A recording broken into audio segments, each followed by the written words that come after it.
2 मार्चला बारामतीमध्ये नमो रोजगार मेळावा। मेळाव्याच्या कार्यक्रम पत्रिकेमध्ये सुप्रिया सुळे, अमोल कोल्हे यांची नावं, पण शरद पवार यांचं नाव मात्र वगळलं। मात्र पवार कार्यक्रमाला उपस्थित राहणार।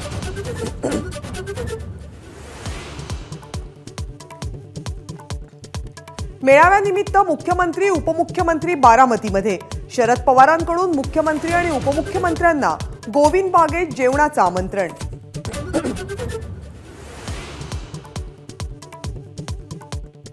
नवी दिल्लीमध्ये थोड्याच वेळात सुरू होणार भाजपच्या केंद्रीय निवडणूक समितीची बैठक। 70 ते 80 उमेदवारांची पहिली यादी आज ठरेल अशी अपेक्षा।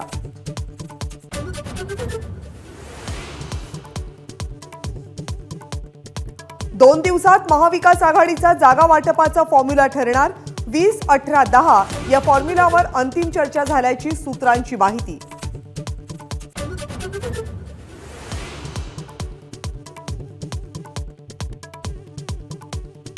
रत्नागिरी सिंधुदुर्ग लोकसभेच्या जागेवरून शिवसेना आणि भाजपमध्ये रस्सीखेच। रत्नागिरी सिंधुदुर्गची जागा भाजपच लढवणार, नारायण राणेंचा दावा। तर जिथे शिवसेनेचे खासदार तिथे शिवसेनेचा दावा, उदय सामंत यांचं वक्तव्य।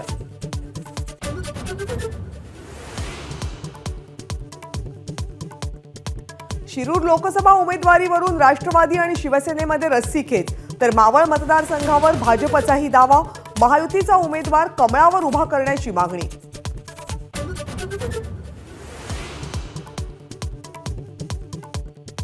दक्षिण मुंबई लोकसभा मतदारसंघामध्ये अरविंद सावंत आणि राहुल नार्वेकर आमने सामने येण्याची शक्यता।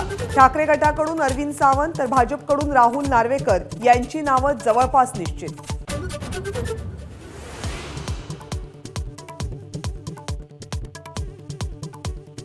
दोन 2014 मध्येच आदित्य ठाकरेंना मुख्यमंत्री करण्याचा उद्धव ठाकरेंचा प्रयत्न।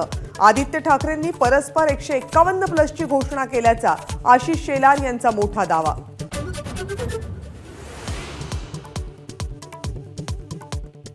स्वतःच्या स्वार्थासाठी फडणवीस मराठ्यांच्या मुलांच्या मुंडक्यावर पाय देतात। जरांगेंचा पुन्हा फडणवीसांवर हल्लाबोल, खुन्नस म्हणून एसआयटी लावल्याचा आरोप।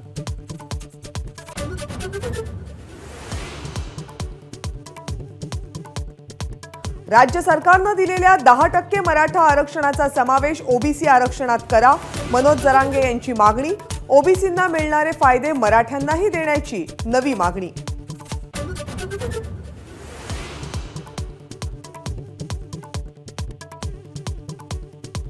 दहशतवादी सलीम कुत्ता डान्स प्रकरण सुधाकर बडगुजर यांना भोवलं।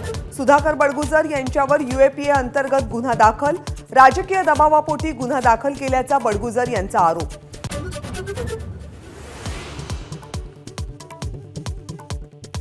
निलेश राणेंना मालमत्ता कर थकबाकी प्रकरणी पुणे पालिकेचा दिलासा। 4.25 कोटींचा कर थकवला, पण 25 लाखांचा धनादेश देत कारवाईतून सुटका।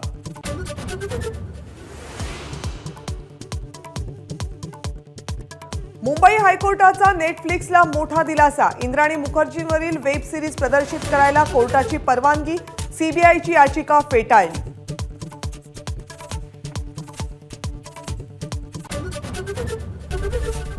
एबीपी माझा, उघडा डोळे बघा नीट।